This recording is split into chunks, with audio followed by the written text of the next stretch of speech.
자, 오늘 본문의 말씀, 열문화의 비유, 이렇게 제목이 달려 있죠. 아마 그 마태복음 25장에 나오는 그 달란트의 비유는 더 많이 들어보셨을 텐데요. 그 내용이 대동소이합니다. 뭐 작은 여러 가지 차이들이 있긴 있습니다만, 오늘은 이 누가복음의 맥락 속에서 오늘 본문의 말씀을 통해 들려주시는 그 성령의 음성을 우리가 귀 기울여 들을 수 있기를 간절히 바랍니다. 자, 우선 예수님이 이 비유의 말씀을 하신 이유가 뭘까를 먼저 생각해 볼 필요가 있겠습니다. 본문의 전후 맥락을 보십시오. 그 오늘 본문 바로 전에는 무슨 내용이 담겨 있는지 보시면, 여리고에서 이제 예루살렘으로 가까이 오신 때, 그 시점이 이제 그러한 때이고요. 그리고 삭개오의 집에 예수님이 머무시죠. 방문하시죠. 그 마지막 부분을 보면 오늘 구원이 이 집에 이르렀다는 말씀을 하셨고요. 아주 중요한 말씀. 인자는 잃은 것을 찾아 구원하러 왔다는 말씀을 하십니다. 사실 이 대목, 삭개오의 집에 방문하는 장면과 이 핵심적인 이 예수님의 말씀은 누가복음 전체의 요지라고 해도 과언이 아닌 말씀이 되겠습니다. 자, 당시 유대인들은 이 예수님을 보면서 그런 생각을 가졌어요. 예수님이 과연 그 구약에서 예언자들이 예언했던 바로 그 메시아가 아닌가라는 생각을 했죠. 그리고 이제 예루살렘을 향해 가고 있습니다. 예루살렘에 거의 당도했습니다. 이제 예루살렘에 도착하면, 그리고 지금까지 예수님께서 보여주신 일들, 또 바로 직전에는 삭개오에게 말씀하신 이 대표적인 죄인이잖아요. 세리장, 삭개오. 이 삭개오조차도 정말 구원을 얻는다고 한다면 우리 유대 민족에게도 하나님의 구원이 임하는 것이 아니냐, 하나님 나라가 임하는 것이 아니냐, 그런 기대감과 설렘이 있는 거예요. 오늘 본문 11절 말씀에 그 내용이 있습니다. 자, 근데 이제 이 유대인들이 생각하는 그 하나님 나라의 도래라고 하는 것은 다분히 정치적인 성격이 강하죠. 이스라엘이 로마로부터 국권을 회복하고 정치적으로 자유를 누리고 하나님의 통치가 그런 식으로 임하는 것을 상상하고 있습니다. 자, 그런데 이에 대해서 예수님은 이제 그 오해를 바로잡으시는 거예요. 이 비유의 말씀을 통해서. 하나님 나라는 그런 것이 아니다라는 것이죠. 이제 내가 갈 터인데, 그리고 다시 올 터인데, 그때까지 너희들이 할 일이 있다. 이런 요지의 말씀을 오늘 본문의 비유의 말씀을 통해서 전해주고 있습니다. 예수님이 가는 것은 이제 예루살렘에 오면 붙잡혀서 십자가에 죽으시잖아요. 부활 승천하시잖아요. 그게 이제 가는 걸로 표현됩니다. 그리고 예수님이 다시 오시는 그 재림, 그것이 이제 그야말로 하나님 나라가 완전히 도래하는 그 때를 의미하는 것이죠. 자, 이 시간 비유를 듣는 청중들, 제자들은 그 때를 잘 알 리가 없죠. 알 수 없습니다. 막연합니다. 하지만 예수님께서 하나님 나라는 이러하다 말씀하시죠. 사실 신약 성경 복음서에 나타난 그 내용들을 보면 그 내용을 말씀해 주고 있습니다. 하나님 나라가 예수님을 통해서 이미 도래했다. 이미 도래했다. 그런데 그것이 완성된 것은 아니다. 예수님 안에서 그 하나님 나라가 도래했고 그 완성의 때가 약속되죠. 예수님은 그것을 먼저 선취했다라고 표현을 합니다. 먼저 보여주셨습니다. 하나님 나라 완성의 때를 바라보게 하십니다. 그리고 바라보기만 하고 기도하기만 하는 것이 아니라 그때까지 너희들이 할 일이 있다라는 것을 이 비유의 말씀을 통해서 말씀해 줍니다. 우선 12절에 보시면 예수님이 가셨다가 다시 오시는 것을 이렇게 비유하고 있습니다. 귀족 출신의 어떤 사람이 왕위를 받아가지고 돌아오려고 먼 나라로 길을 떠날 때, 자, 이 이야기는 그야말로 비유죠. 근데 당시 그 배경이 있는 내용, 청중들이 알아들을 만한 그러한 배경이 있습니다. 그때 당시 누가 지배하고 있습니까? 로마가 지배하고 있죠. 팔레스타인 지역, 시리아 지역, 그 근동 지역을 다 지배하고 있잖아요. 거기에 이제 일종의 봉건 국가, 군주들이 왕위를 받으려면 로마에 가야 했어요. 로마 황제의 승인을 받아서 왕위를 받아서 오는 거예요. 그래서 통치하는 거죠. 이 유대 지역도 마찬가지였습니다. 예를 들면 헤롯 대왕도 로마에 갑니다. 황제에게 승인을 받아서 통치를 하게 되는 것입니다. 자, 청중들은 그러한 역사적인 정치적인 배경들을 알고 있어요. 예수님은 그러한 정치적인 배경들을 이 비유의 배경으로 사용하고 계시는 것이죠. 오늘 13절도 마찬가지입니다. 14절을 보시면 시민들이 왕위를 받으러 간 사람을 미워해서 그 나라로 사절을 뒤따라 보내서 뭡니까? 우리는 이 사람이 우리의 왕이 되는 것을 원하지 않습니다. 말하게 했다는 것이죠. 이것도 배경이 있어요. 그 로마 그 헤롯 대왕이라고 하죠. 그 헤롯 대왕의 아들 아켈라오가 이제 로마에 또 방문합니다. 왕위를 받기 위해서. 근데 이 아켈라오가 왕위를 받는 것을 반대하는 세력들이 또 많이 있어요. 그러니까 그들이 또 이제 로마로 찾아갑니다. 이 사람은 우리 왕으로 우리는 받을 수 없습니다. 다른 사람을 왕위로 세우려고 하는 것이죠. 그런 정치적인 배경들을 깔고 있습니다. 자, 그런 맥락 속에서 청중들에게 이 비유의 말씀을 전합니다. 13절을 보니까 자, 주인이 10사람에게 종에게 한 문화씩 나눠주죠. 이 한 문화는 한 100일치 내지는 3개월치의 노동자 품삯이 되겠습니다. 그게 얼마나 되느냐 그건 그렇게 중요한 포인트는 아니겠습니다. 자, 내가 올 때까지 이것으로 장사를 해라. 당부하죠. 그리고 결국 그 귀족은 왕위를 받아가지고 돌아옵니다.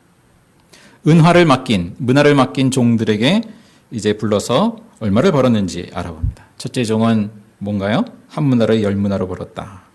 또 한 문화로 또 둘째 종은 5문화를 벌었다. 이런 내용이 있죠. 자, 중요한 내용 17절의 내용입니다. 같이 다시 한번 읽겠습니다. 17절 시작. 주인이 그에게 말하였다. 착한 종아 잘했다. 내가 아주 작은 일에 신실하였으니 10거울을 다스리는 권세를 차지하여라. 마태복음의 달란트 비유에서는 끝에 이제 칭찬하면서 주시는 말씀이 이제 내가 많은 일을 내게 맡기겠다. 와서 주인과 함께 기쁨을 누려라. 이런 차이는 있습니다만, 그러한 차이들은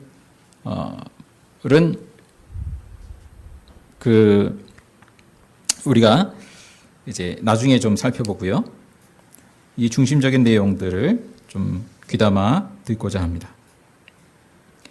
자, 여기서 우선 주님께서 맡겨주신 일, 이 비유의 말씀을 통해서 이야기하시는 주님께서 맡겨주신 일이라고 하는 게 뭘까? 여긴 장사에 비유되어 있잖아요. 이걸로 장사해라 했잖아요. 그렇다면 예수님이 제자들에게 또 우리 그리스도인들에게 맡겨주신 일은 뭘까?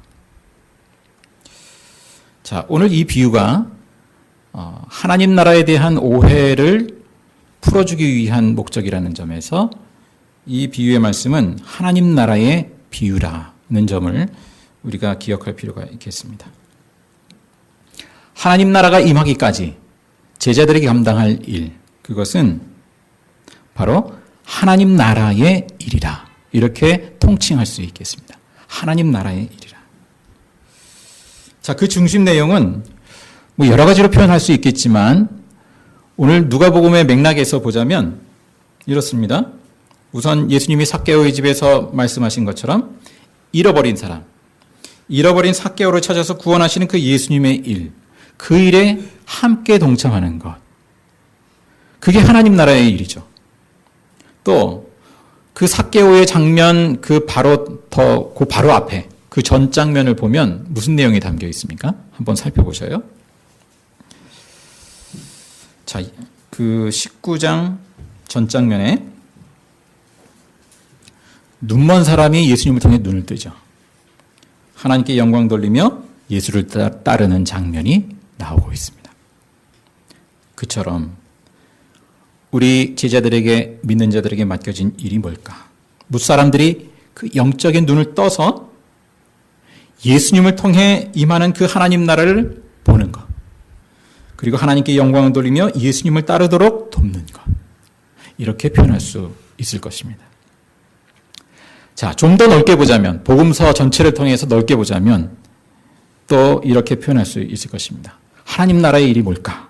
그것은 우리 삶의 모든 영역들, 가정, 일터, 학교, 일상, 또 세상의 모든 영역들, 정치, 경제, 사회, 교육, 문화 등등 모든 영역들이 하나님 나라가 임하도록 가까워지도록 하는 일. 그것이 하나님 나라의 일이라 표현할 수 있을 것입니다. 예수님이 산상보훈에서 말씀하셨잖아요. 너희는 뭐의 소금이라 그랬습니까? 뭐의 빛이라 그랬습니까? 알면서도 모르는 척 이렇게 세상의 소금이니 너희는 교회의 소금이니 그러지 않았잖아요. 그건 소금 덩어리죠. 교회에만 뭉쳐있으면 소금 덩어리죠. 그게 아니라 예수님이 말씀하신 것은 세상 속에서 녹아져라. 그래서 부패를 방지하고 소금의 역할을 해라. 그거잖아요. 너희는 세상의 소금이니 세상의 빛이니 그랬잖아요. 그 세상이라고 하는 영역은 우리가 단지 무슨 교회 봉사 또 뭐 어떤 국한된 영역으로만 한정 지을 수는 없죠. 우리 삶의 모든 영역. 또 우리가 이제 직장 생활을 하시는 분들 같으면 나의 그 일터와 이 하나님 나라를 그리스도인의 관점에서 연결시킬 수 있어야 할 것입니다. 직장 생활을 하지 않더라도 나의 가정 생활과 나의 삶의 영역을 하나님 나라와 연결시킬 수 있어야 할 것입니다. 만약 도무지 연결이 안 된다. 그러면 그 직장을 바꿔야죠. 그렇다고 한다면. 근데 이제 그런 직장은 그렇게 많지는 않으리라고 생각이 되는데 모든 영역이 그 하나님 나라와 연결될 수 있도록. 자, 그러면 하나님 나라의 이 일을 위해서 각 사람에게 하나님께서 주신 자원이 있다고 오늘 말씀하거든요. 그것이 뭔가 오늘 문화라고 표현되어 있습니다. 문화. 한 문화씩 줬다라고 했잖아요. 마태복음에는 달란트라고 표현되어 있죠. 뭐 달란트든 문화든 이 단위는 굉장히 다릅니다만 그건 이제 중요한 포인트는 아니고 오늘 본문의 맥락을 통해서 볼 때 이 문화를 뭘로 표현할 수 있을까? 하나님 나라의 일을 위한 자원이다. 그것을 우리 각자에게 하나님이 주셨다라는 것이죠. 자, 이 자원들을 헤아려 보십시오. 뭐가 있을까요? 뭐 문화라고 했으니까 이 우리 자본주의 사회를 살아가는 교인 입장에서는 돈을 먼저 떠올릴 수 있겠는데 뭐 돈도 포함될 수 있겠습니다만 우리가 먼저 그 이전에 성경에서 말씀하는 내용을 먼저 헤아려 보면 좋겠습니다.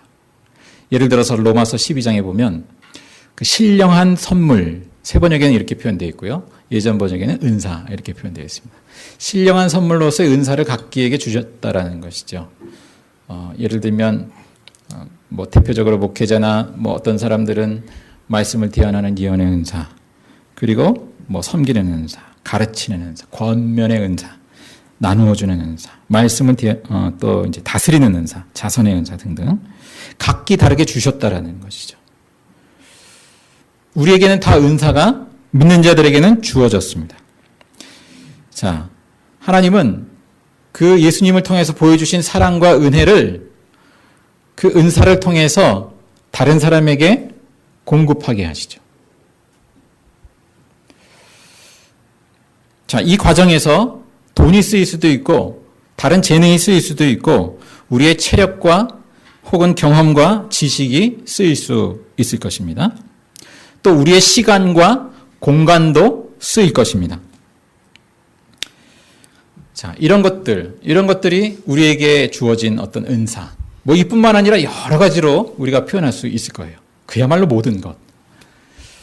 자, 근데 역으로 사도 바울의 고백을 보면 내게 있는 어떤 것뿐만 아니라 유형적인 것뿐만 아니라 내게 빈약하다라고 여겨지는 것조차도 하나님 나라의 자원이 되더라고요.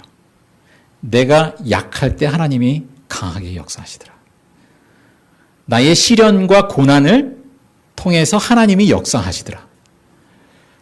나의 아픔을 통해서도 하나님이 그 아픔을 하나님 나라의 자원으로 사용하시더라. 그러니까 사실 따지고 보면 하나님 안에서는 버릴 게 없는 거예요. 다 자원입니다. 그리고 결정적으로 우리가 사도행전에서 그 베드로의 고백을 기억할 필요가 있겠습니다. 사도행전 3장에 무슨 고백을 합니까? 나면서 걷지 못한 그 성전 문 앞에 앉아 있는 사람에게 뭐라고 합니까? 은과 금은 내게 없거니와 내게 있는 것을 내게 주노니 나사렛 예수 그리스도의 이름으로 일어나 걸으라 하지 않습니까? 자, 이것을 우리 각자의 버전으로 바꾸어 말할 수 있을 것입니다. 내게는 이러저런 것이 없어요. 돈도 없어요. 상대적으로 누구보다 능력도 없는 것 같아요. 경험도 부족해요. 이것도 저것도 다 부족한 것 같아요. 그렇지만 그 모든 것을 뒤집어 엎는 게 뭐예요? 그러한 상대적인 비교에 의한 판단을 중지시키는 게 뭐예요? 그러나 내게 있는 것, 이것. 예수 그리스도의 이름, 예수 그리스도의 능력.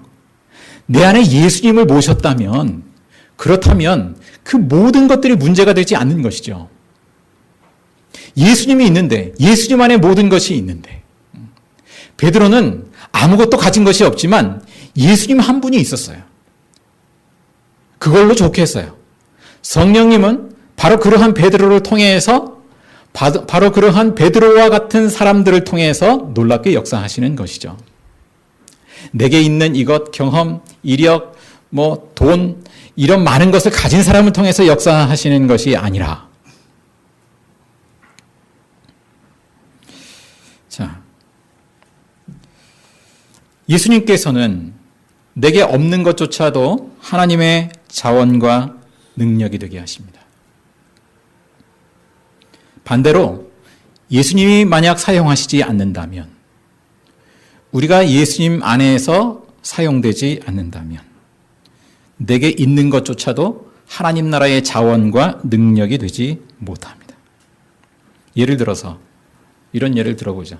우리 자녀가 최고의 학교를 들어가게 되고 최고의 직위의 회사에서 오르게 되었다고 합시다. 자, 그렇다고 한다면 그 자체가 하나님께 하나님 나라의 어떤 저울이 있어요. 측정할 수 있는. 그 저울의 눈금이 얼마나 움직이게 될까요?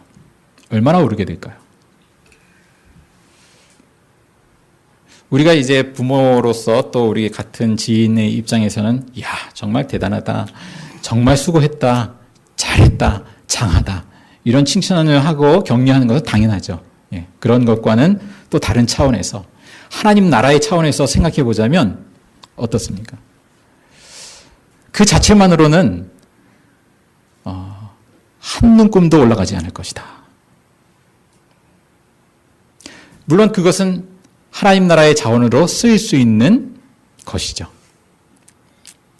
그러나 그것이 악하게도 사용될 수 있고 하나님 나라를 위해서 사용될 수도 있고 그렇지 않습니까? 그 정말 능력과 그 지위로 우리가 정말 내 감당하는 영역을 말아먹을 수도 있고 세울 수도 있고 최고의 학벌, 최고의 이력을 가진 사도 바울이 그런 고백을 하지 않습니까? 내가 하나님을 위해서 산다고 여태까지 달려왔는데 근데 예수님을 만나고 보니까 자기가 하나님을 거역하고 있는 거예요. 깜짝 놀랐죠. 그래서 그런 고백을 하잖아요. 내게 이루었던 모든 것, 여태까지 쌓아왔던 여러 이력과 그건 신앙의 이력 다 포함된 것이죠. 또 여태까지 쌓아온 신앙의 지식, 여러 가지 율법 등등 그 모든 것 그리스도 때문에 해로운 것으로 여긴다. 그게 나쁜 것이 아니라 사실 좋게 쓰일 수 있는 건데 그것을 다 해로운 것으로 여긴다. 그것을 오물로 여긴다. 그렇게 표현하잖아요. 그런데요, 하나님께서는 어떻습니까? 역설적으로 바로 그러한 바울을 통해서 영광을 받으셨습니다. 하나님은 바울이 해로 여긴다, 오물로 여긴다라고 여기는 그 지식을 다시 건지셔서 하나님 나라의 자원으로 사용하셨습니다.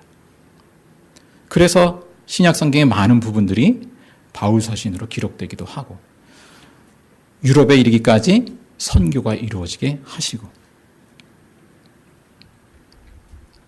자, 우리에게 주어진 그 하나님 나라의 자원들을 우리가 예수님 안에서 잘 헤아려 볼 수 있기를 바랍니다. 자, 그 다음 내용.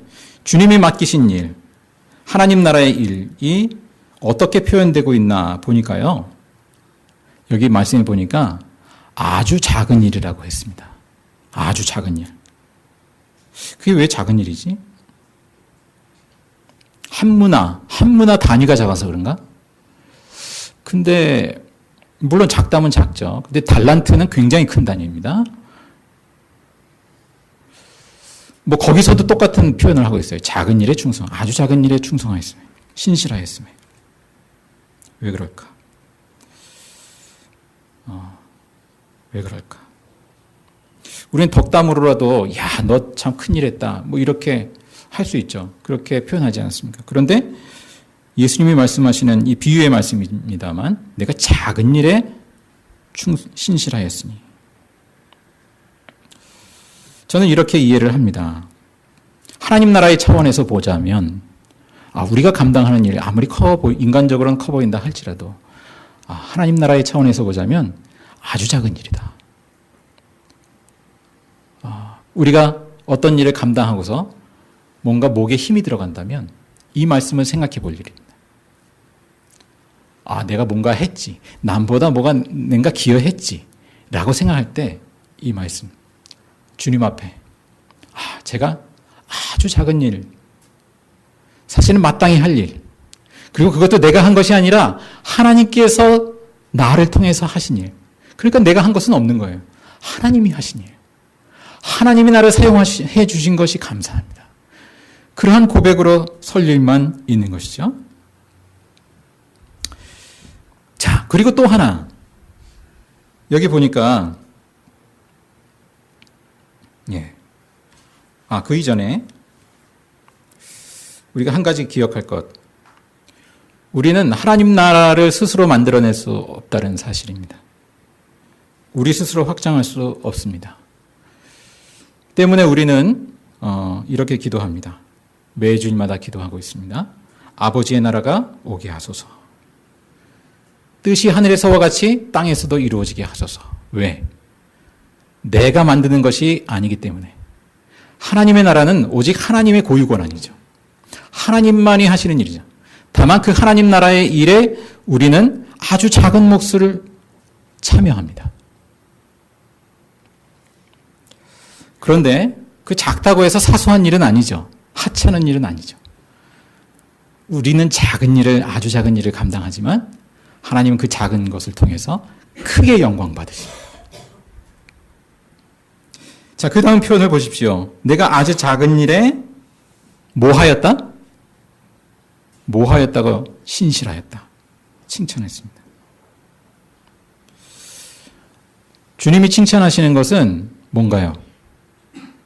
우리의 성공이 아니더라는 것이죠. 네가 성공했다.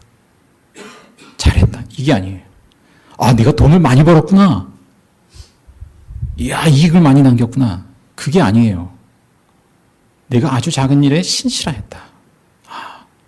예수님께서 우리를 보시는 것은 바로 그 부분이구나. 신실함. 그것도 아주 작은 일에 신실함. 주님이 그것을 보시는구나. 그리고 그 신실함으로 인해서요, 이 종을 뭐라고 호칭하나요? 착한 종. 착한 종아. 자, 이 맥락에서 이 착하다라는 의미를 생각해 보십시오. 뭡니까? 주님 앞에 신실하다라는 거예요. 본문의 맥락에서 보면, 자, 주님이 왕으로 다시 오실 때까지, 하나님 나라가 도래할 때까지 변함없이 주님께서 맡겨주신 일에 신실한 사람. 이게 신실한 것이고 착하다는 의미가 되겠습니다. 그냥 쟤는 심성이 참 어때? 여러 가지 우리 표현하기도 하지만 주님이 보실 때 착하다는 것은 바로 이러한 것이죠. 마더 테레사의 그 일화가 있습니다. 어떤 영국의 언론인이 질문을 하는 거예요. 이 사람이 보기에는 마더 테레사가 영 밑빠진 독에 물붓기 같은 일을 하고 있는 거죠. 매일 그 죽어가는 사람을 걷어서 이제 돌보는 그런 사역을 하지 않았습니까? 그것이 얼마나 효율적이냐라는 것을 떠나서 이제 그 언론인이 그 질문에 대해서 그 마더 테레사가 대답하는 그 대답은 복음적이다라고 여겨집니다. 뭐라고 대답했을까요? 하나님께서 내게 맡겨주신 일은 성공이 아니라 성공하라고 나를 부르신 것이 아니고 신실하라고 부르셨습니다. 라는 것이죠. 오늘 말씀의 내용이죠. 하나님은 우리를 성공하라고 부르지 않았구나. 실패할 수도 있어요. 근데 오히려 이제 실패를 두려워해서 내가 실패하면 하나님이 혼내시지 않을까? 라는 것이 두려워서 만약 주저한다면 그래서 가만히 있는다면 그것이 바로 오늘 본문의 비유에 나온 세 번째 종의 이야기죠. 그 세 번째 종에게 악한 종아 이렇게 표현합니다. 뭐 악한 행위를 했습니까? 나쁜 우리 눈에 보기에 악한 행위를 한 게 하나도 기록이 없어요. 그냥 가만히 있었어요. 문화를 받았는데 가만히 수건에 쌓아둬서 보관하고 그냥 가만히 있었어요. 왜곡된 주인에 대한 이미지를 가지고 있었어요. 내가 이거 어떻게 했다가 잘못되는 거 아니야? 또 혼나는 거 아니야? 문제 생기는 거 아니야? 그런저런 핑계를 가지고 그냥 가만히 있었어요. 근데 그에 대해서 예수님께서 말씀하시는 것은 주인의 이야기는 악한 종아.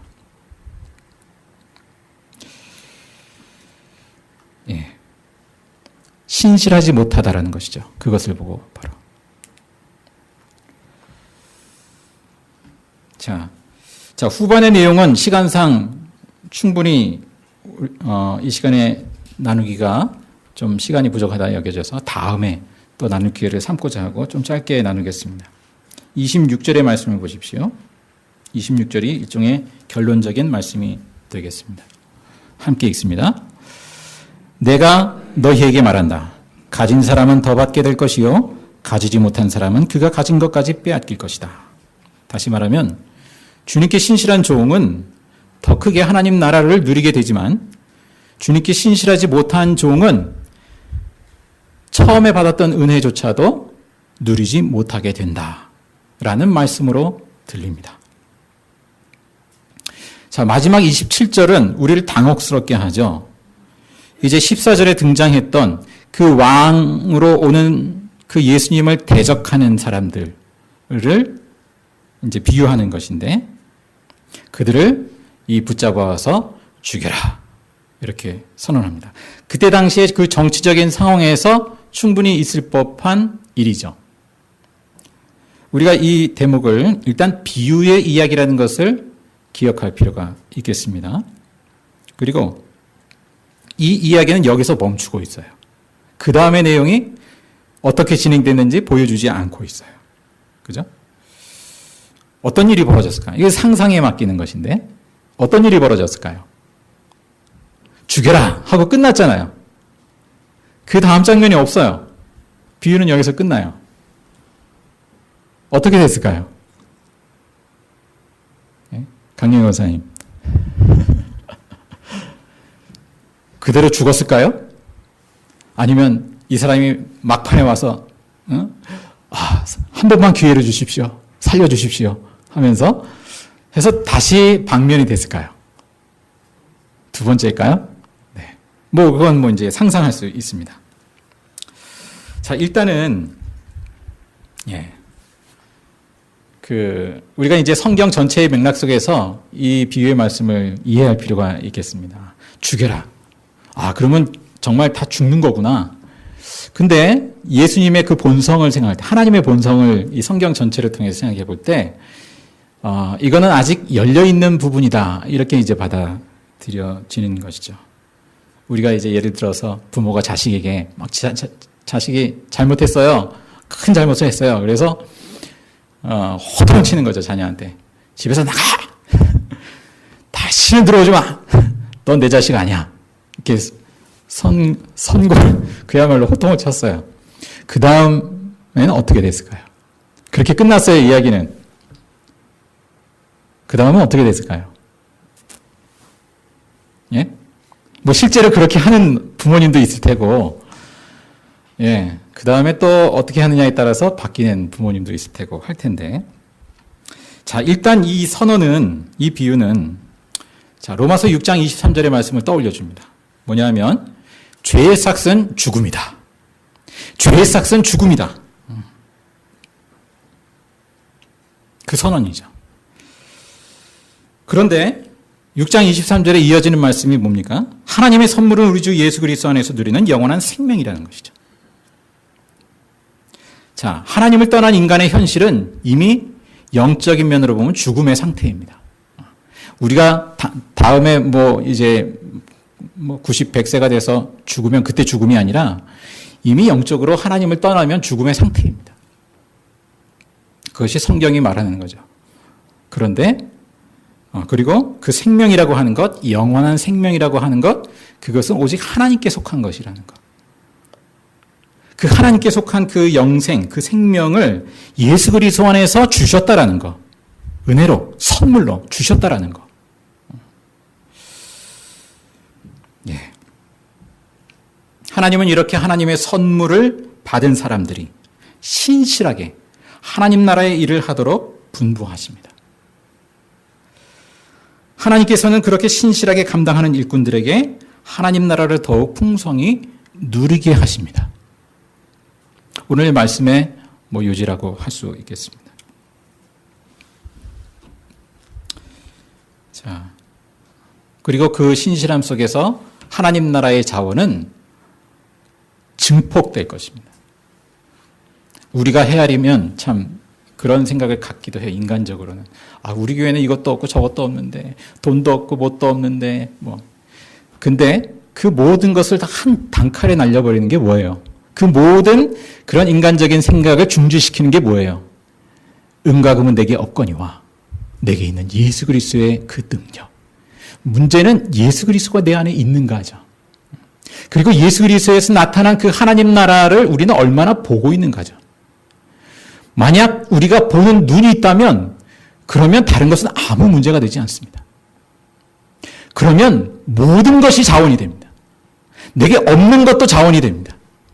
내게 시련과 아픔과 상처도 자원이 됩니다.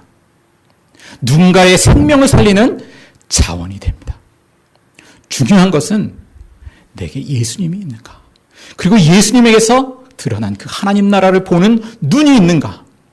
아니면 여전히 세상 사람들과 똑같이 여전히 세상에 보이는 것들을 추구하면서 그것이 있네 없네 상대적인 비교에 의해서 살아가고 그것이 축복이라고 하고 나는 이게 없다라고 하고 그것을 내게도 달라고 기도하고 기도는 자유지만 우리가 하나님 나라를 보지 못할 때 우리는 여전히 세상의 그 패러다임 가운데서 반복되는 종교 생활을 반복하게 됩니다. 그야말로. 끊임없는 비교. 나는 이게 없어. 나는 이게 있어. 상대적인 우월감과 열등감. 그 사람을 통해서 하나님 나라의 역사가 얼마나 나타날 것인가. 힘들죠.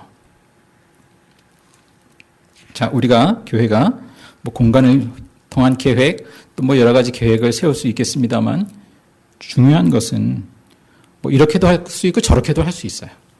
그거는 자유예요. 가만히 있는 것보다는 정말 뭐든지 하나님 나라의 일을 위해서 하는 것, 시도하는 것 저는 좋다고 봅니다. 다만 중요한 것은 그것을 하느냐 마느냐 어떻게 하느냐 그것은 두 번째의 문제고 중요한 것은 정말 나에게 그러한 신실함이 얼마나 있는가. 내 안에 예수님이 정말 주인으로 있는가. 그 예수님 앞에 신실한 일꾼이라면 뭐든지 각 사람에게 다르겠지만 뭐든지 감당하게 될 것입니다. 하나님 나라의 그 넓은 그 퍼즐 안에서 우리의 몫을 감당하게 될 것입니다. 기도하겠습니다. 사랑의 주 하나님, 주님께서 우리를 일꾼으로 부르시고 영원한 생명의 은혜를 주시고 은사도 주시고 여러 하나님 나라의 자원을 주신 줄 믿습니다. 주님, 저들이 이 자원으로 진정 하나님 나라를 바라보며 온전히 쓰임받기를 원합니다. 주님, 저희들을 들어서 사용하여 주시옵소서. 저희 공동체를 들어서 사용하여 주시옵소서. 이어서 주님 가르치신 기도로 함께 기도하오니 하늘에 계신 우리 아버지, 아버지의 이름을 거룩하게 하시며 아버지의 나라가 오게 하시며 아버지의 뜻이 하늘에서와 같이 땅에서도 이루어지게 하소서. 오늘 우리에게 일용할 양식을 주시고 우리가 우리에게 잘못한 사람을 용서하여 준 것 같이 우리 죄를 용서하여 주시고 우리를 시험에 빠지지 않게 하시고 악에서 구하소서. 나라와 권능과 영광이 영원히 아버지